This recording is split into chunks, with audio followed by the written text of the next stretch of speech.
বেআব্রু রাজ্যের স্বাস্থ্য ব্যবস্থার একেবারে বেহাল ছবিটা সিউড়ি সুপার স্পেশালিটি হাসপাতালের ছবি দেখতে পাচ্ছেন, কিন্তু কি কারণের জন্য এই রকম বিক্ষোভের ছবি?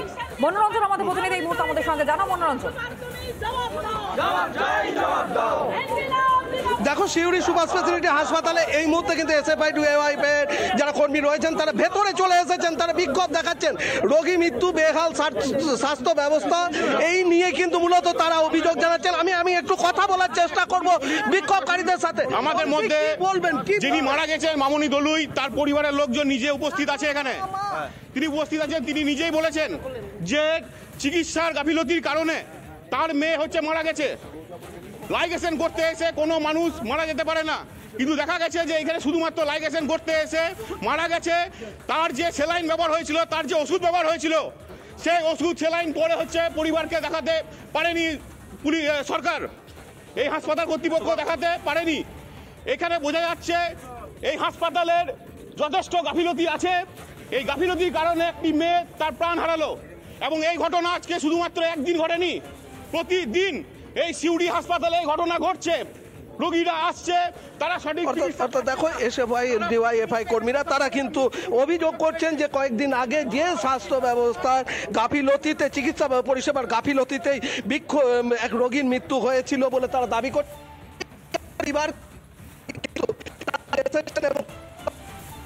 তারা বারবার অভিযোগ করছেন যে স্বাস্থ্য ব্যবস্থার বেহাল অবস্থা, চিকিৎসার গাফিলতি। কেন সেদিন যে সেলাইন দেওয়া হলো, যে ওষুধ ওই রোগীকে দেওয়া হলো, সেগুলো কেন দেখানো হলো না রোগীর পরিবারকে যে তারা কি দিয়েছিলেন, সেটা কেন বলা হলো না? এই নিয়েই মূলত তারা সোচ্চার হয়েছেন আজকে। এবং দেখো, সেখানে আরও কিছু যেটা বলছে যে বেসরকারিকরণ করা হচ্ছে বিভিন্ন জায়গায়, তারও যেমন প্রতিবাদ তারা করছেন। একইভাবে রোগী মৃত্যুর দায় কার, কর্তৃপক্ষকে জবাব দিতে হবে, এই অভিযোগ, এই দাবিও তারা জানাচ্ছেন। এবং এই ঘটনাকে কেন্দ্র করে তোমায় বলে রাখি, হাসপাতাল চত্বর, সিউড়ি সুপার স্পেশালিটি হাসপাতাল চত্বর, তার ঠিক বাইরে গেটে যে সেখানেই কিন্তু সিউড়ি থানা পুলিশ তাদেরকে প্রথমে আটকানোর চেষ্টা করে, কিন্তু সেখানে তাদেরকে আটকানো পারেনি। তারা ভেতরে ঢুকে যায় বিক্ষোভকারীরা, এবং একদম যে হাসপাতাল রয়েছে, অর্থাৎ যে সুপার স্পেশালিটি হাসপাতালের ইনডোর যেখানে রোগী ভর্তি হয়, তার ঠিক কাছেই তারা চলে এসেছে। এবং সেই গেটের সামনে কিন্তু তারা এই মুহূর্তে জমায়েত হয়ে রয়েছে। এবং সিউড়ি থানার পুলিশ রয়েছে, যথেষ্ট পরিমাণ পুলিশ রয়েছে অপ্রীতিকর ঘটনা এড়াতে। এবং তুমি জানিয়ে রাখি, যদিও এসএফআই ডিওয়াইএফআই এর পক্ষ থেকে তারা দাবি জানাচ্ছে, স্লোগান শাউটিং করছে তারা এই মুহূর্তে, এবং তারা বলছে যে এই পরিস্থিতি যেখানে এই সিউড়ি সুপার স্পেশালিটি হাসপাতালের ওপর, যেমন বীরভূমের বিভিন্ন এলাকার মানুষ, শুধু সিউড়ি শহর নয়, জেলার বিভিন্ন প্রান্তের রোগীরা যেমন ভরসা করেন, ঠিক একইভাবে কিন্তু প্রতিবেশী রাজ্য ঝাড়খণ্ড, সেখান থেকেও রোগীরা আসেন।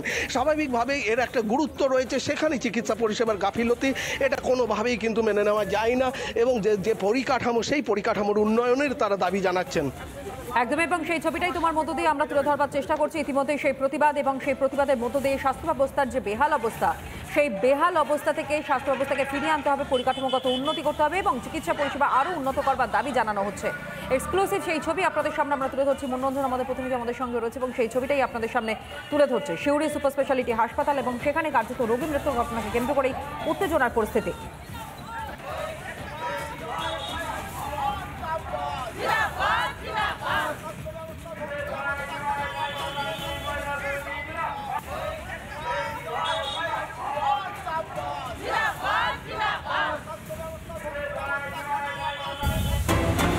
আর এদিকে জঙ্গি মন্ডল শেখের প্রতিবেশীকে তলব করা হয়েছে। প্রতিবেশীকে তলব করলো বেঙ্গল এসটিএফ। রফিকুল ইসলামকে তলব এসটিএফ এর। 27 জানুয়ারি রফিকুলকে তলব করে এসটিএফ, এবং রফিকুল ইসলামের সঙ্গে যোগাযোগ ছিল মনিরুলের মোবাইলের কল লিস্ট থেকেই রফিকুলের খোঁজ পাওয়া যায় বলে এসটিএফ সূত্রে খবর। অন্যদিকে মনিরুলকে জেরায় বিস্ফোরক তথ্য এই মুহূর্তে তদন্তকারী আধিকারিকদের হাতে, যেখানে অসমে গিয়ে যুবকদের মগজ ধোলাই নাকি করা হতো। জঙ্গি সংগঠনে যুক্ত করবার ছক ছিল কি তাহলে মনিরুলের? জঙ্গি সংগঠনের সঙ্গে যুক্ত রয়েছে এই রফিকুলও। একটার পর একটা প্রশ্ন, এবং সেই প্রশ্নেরই উত্তর খোঁজবার চেষ্টা করছেন বেঙ্গল এসটিএফ এর আধিকারিকরা। যে কারণের জন্য রফিকুল ইসলামকে বা তলব এসটিএফ এর, রফিকুল ইসলামকে তলব এসটিএফ এর। 27 জানুয়ারি রফিকুলকে তলব করেছে এসটিএফ, এবং প্রতিবেশীকে তলব করলো বেঙ্গল এসটিএফ।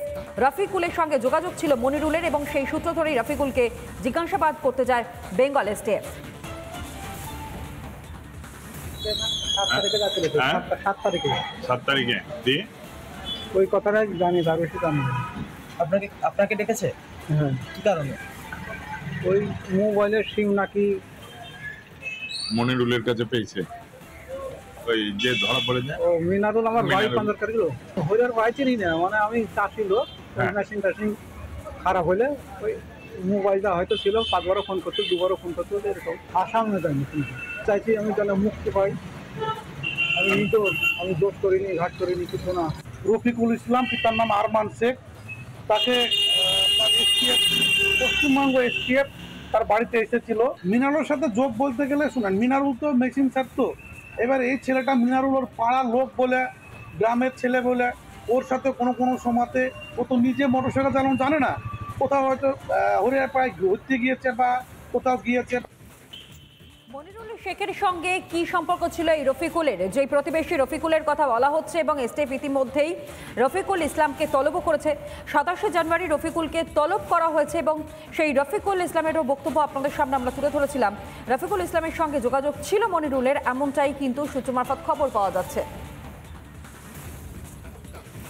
নানা ধরনের কন্টেন্ট দেখার জন্য লাইক করুন, শেয়ার করুন আমাদের ফেসবুক পেজ, সাবস্ক্রাইব করুন আমাদের ইউটিউব চ্যানেল। পাশাপাশি অন্যান্য ব্রেকিং নিউজের জন্য অবশ্যই চোখ রাখুন রিপাবলিক বাংলায়।